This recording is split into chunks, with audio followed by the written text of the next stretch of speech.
Dude, this chick is ridiculous.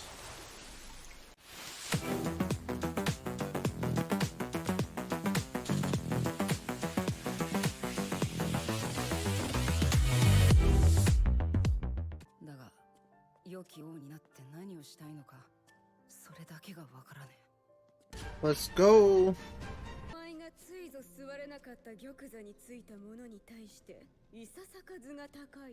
Oh,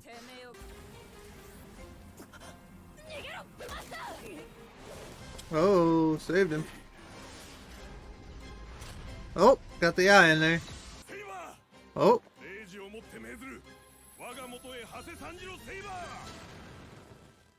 No, blocked.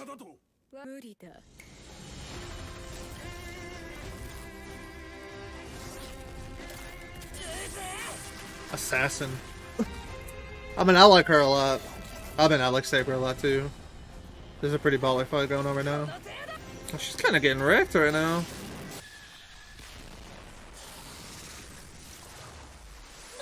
Dude, this chick is ridiculous. Yes. This is crazy. She's outrageously powerful in her own like little domain or whatever. And at least you can say poison is kind of an assassin thing, so at least something to do with her being an assassin.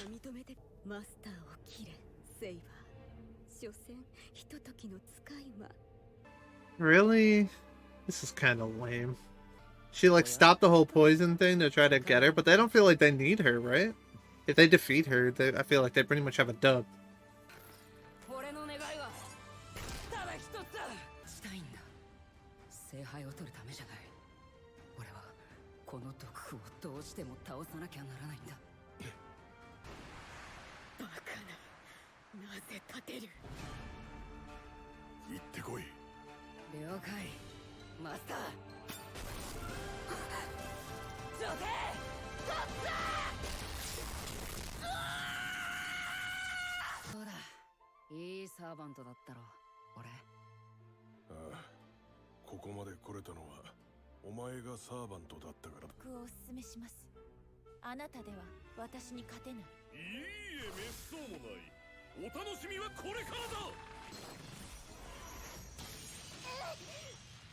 Oh, she's not quite dead yet.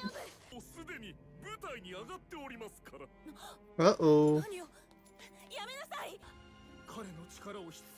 Look at this. Chill, bro. Eyes about to pop out of your head.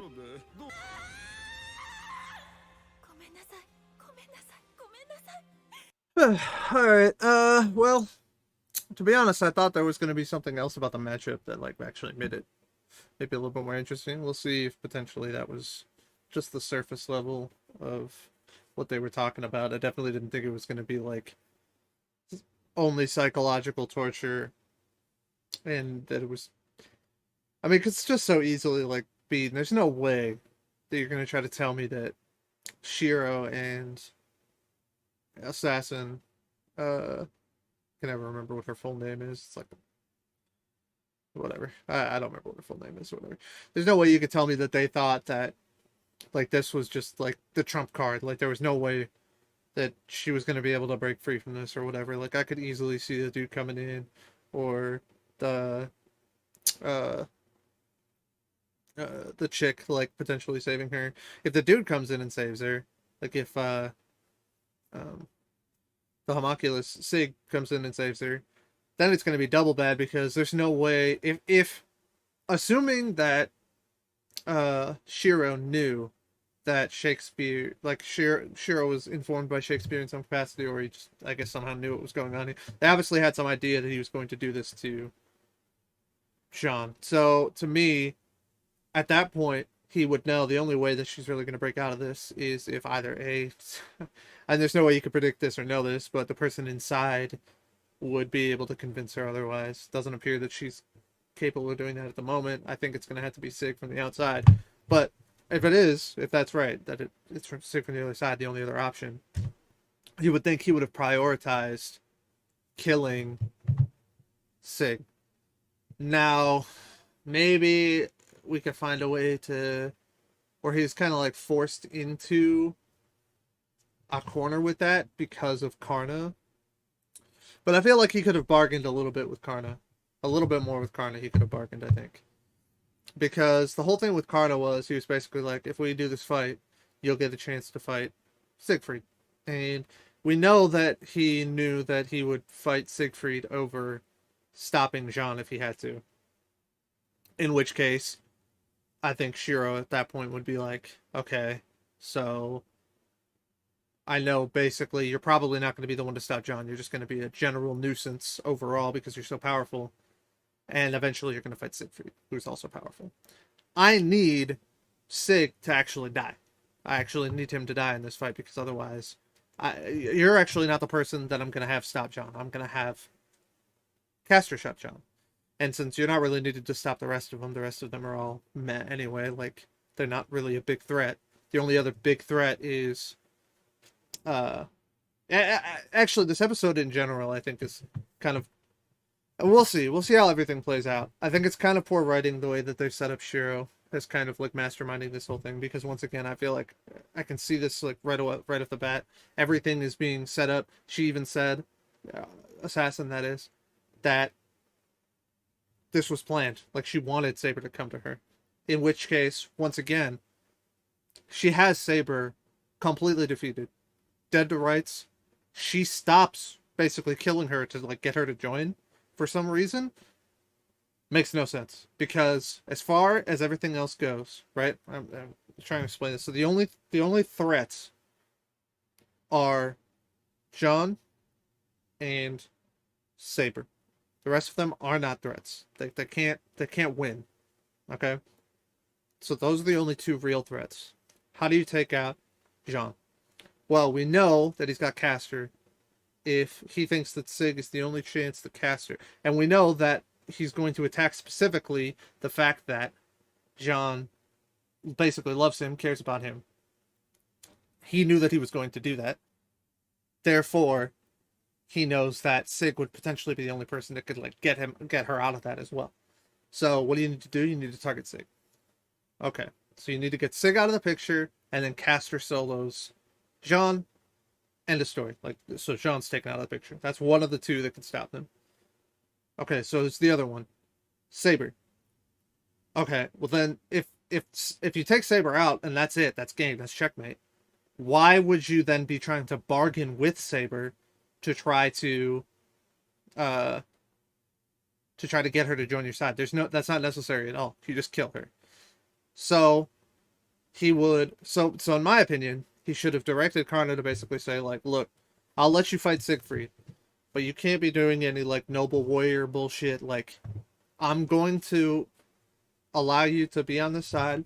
You're going to help me. I'm going to help you. I'm going to help you get your match with Siegfried. We both agree that that's the most important thing to you. However, the most important thing to me is that you win that fight, and you have to promise me basically as a warrior that you will do everything you can to win that fight, no matter the cost, like no matter what. Like, I'm gonna let you have that battle, but you have to win that battle, like no matter what. Like, do no like extra bullshit or anything like that, or like bargaining with them for any sort of reason or whatever. It's like you fight him to kill him. In that case, Karna potentially that fight goes a little bit differently because he doesn't kind of allow any of the shenanigans or anything like that. So like that's your number one goal, is to get rid of Sig. Even if Karna can't win that or whatever, you have to assume that the end of that battle is going to be somewhat, whatever. In which case, you should have some sort of contingency plan for Sig. Sig's just a regular dude most of the time. After using his command seal to go into that form, you have to assume that he's not going to be just at full strength or anything like that. So something he should have been able to like come up with something basically to slow him down, stop him, kill him, whatever. Like that should be his only number one priority, because the rest of it went exactly how they planned it to. John meets Caster wins without Sig potentially interfering, and she beat Saber straight up. Like, she beat her. She just let her off the hook for some fucking reason. For literally no reason whatsoever. She's just like, alright, Poison, go. Okay, what if I told you you could join me and fulfill your wish? It's like, you're gonna fulfill all the wishes that you want to get done, anyway? Why would you offer her that when she's like, it's not like she's been. I mean, it makes no sense. She hasn't been like semi-friendly to them. She was on their team, didn't even hear them out, immediately switched to the other side and stopped them. Like the idea that she thought that she was going to switch sides or whatever makes absolutely no sense. I'm not sure where she got that from. I'm not sure what conversations she had with Shiro where it was like, "Hey, go ahead and offer her to come over to our side or whatever." I can't imagine Shiro would be dumb enough to allow that. And in general, it seems like she also semi Rimas. I can't remember. Whatever. Her, she. I don't. Basically, I just think that was a mistake, and I don't think they would have done it. Basically, based on the characters that they've established. So at the moment, uh, I think that they're resolving some of these things that they fell into like these perfect traps. I think they're using like character stupidity in order to uh get around the kind of corner that they've locked themselves into by having the villains have planned so much better and have put themselves in such a better situation that they're kind of like, okay, we're gonna have them make really dumb decisions in order for our heroes to overcome them because we just can't figure out a way to write around the fact that they're at such an absurd disadvantage or whatever. So I think that's being kind of done poorly. I mean, the fight between Assassin and Saber was really cool. Pretty much the whole fight was really cool. I'm not the thing with Mordred. I'm not really sure I exactly follow what her logic was. Like her logic was her realizing that the only reason she really wanted to take the throne from Arthur from Arturia was because she wanted to basically ease her burden. She didn't want her to feel alone, have the solitude of being the king, etc., etc. And you can kind of understand as well then when she gets kind of rejected for that role in her previous life, how that would feel like a betrayal because originally she felt like she was doing that to help her, and then it's like she's not worthy enough to take over. Like, what kind of bullshit is that? So you can kind of understand that. It's good character development for her.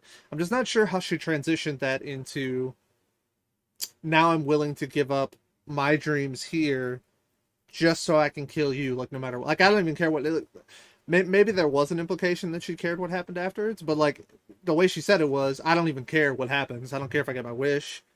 Like I don't care if you guys win or the other team win. It doesn't matter to me. All I care about is that I kill you. Like I don't see where the logical A to B is there. Like I don't see where she went from. Yeah, it turns out now that I'm remembering, I didn't want to just be king to be king. I wanted to be king because I wanted to kind of like ease Arturia's stuff and like she's kind of having like a self-reflection moment or whatever too.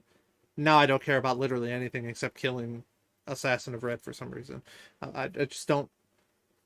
Yeah, I'm not seeing where the connection is there. So I guess maybe I'm just missing that. I'm not exactly sure, but I just don't know how they ended up with those as well. I mean, I like the character. I like the relationship they built between her and her master. I can't remember what his name is. Um, so I like that. I think they did a pretty good job with that. Um, and I think they're doing a pretty good job of like all the setup. All the setup did make sense, and it was cool.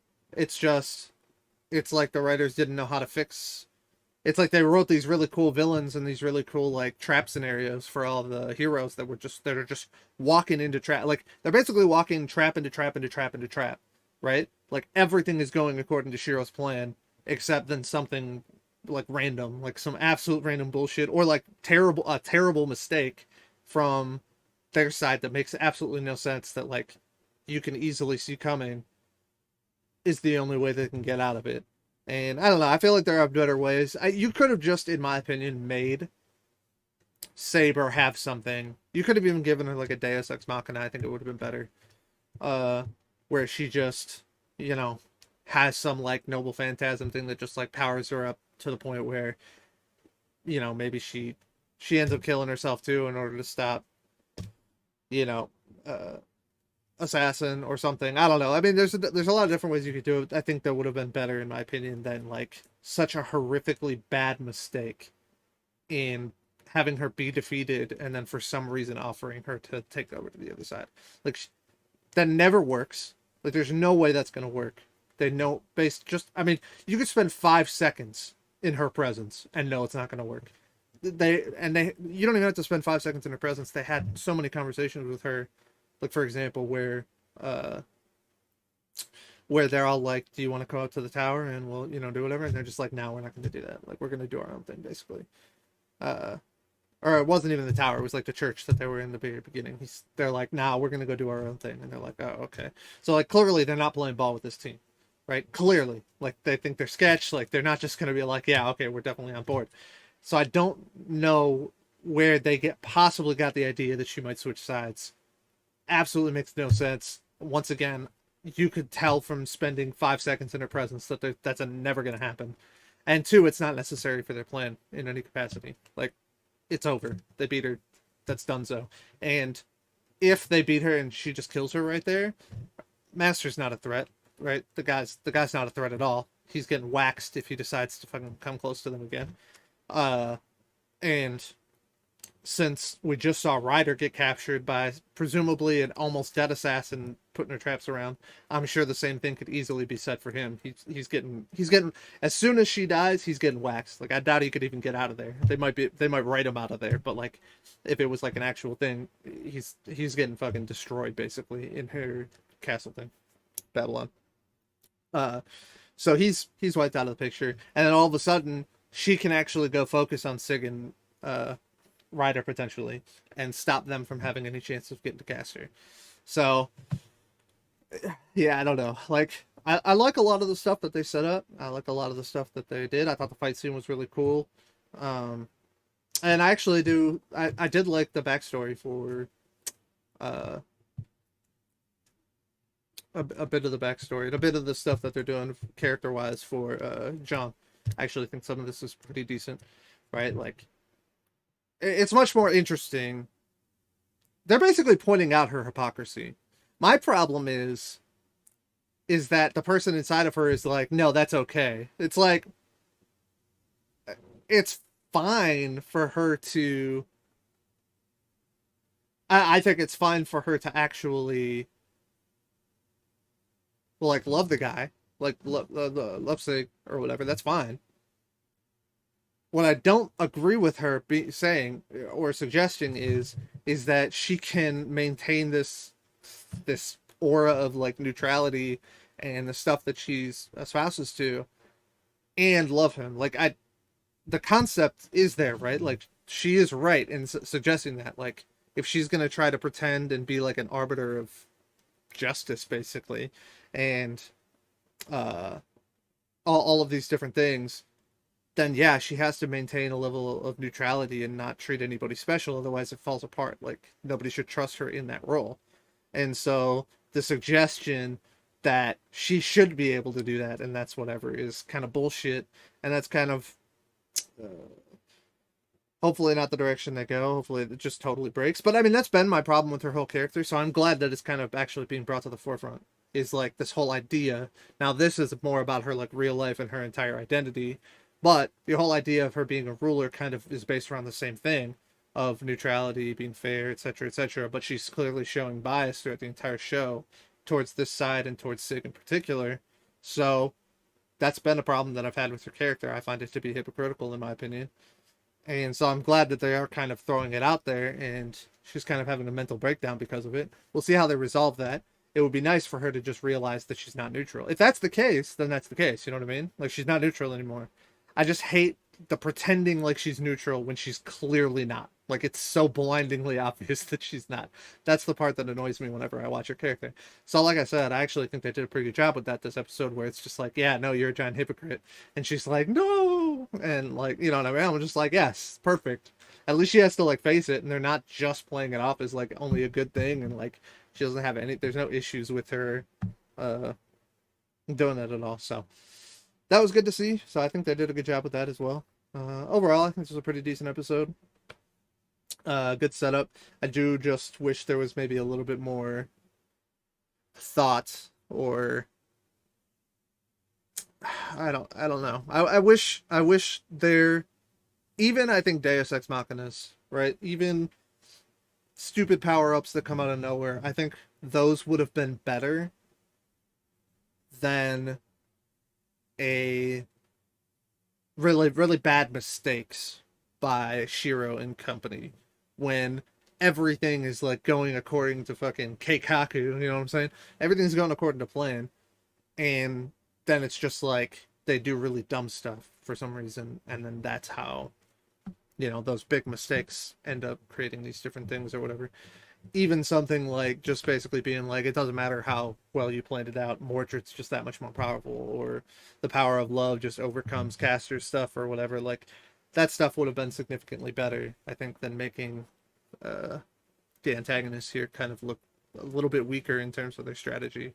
Um, so yeah, that's my only like semi complaint. But overall, I think this is a pretty good episode. So anyway, next week I'll check another one.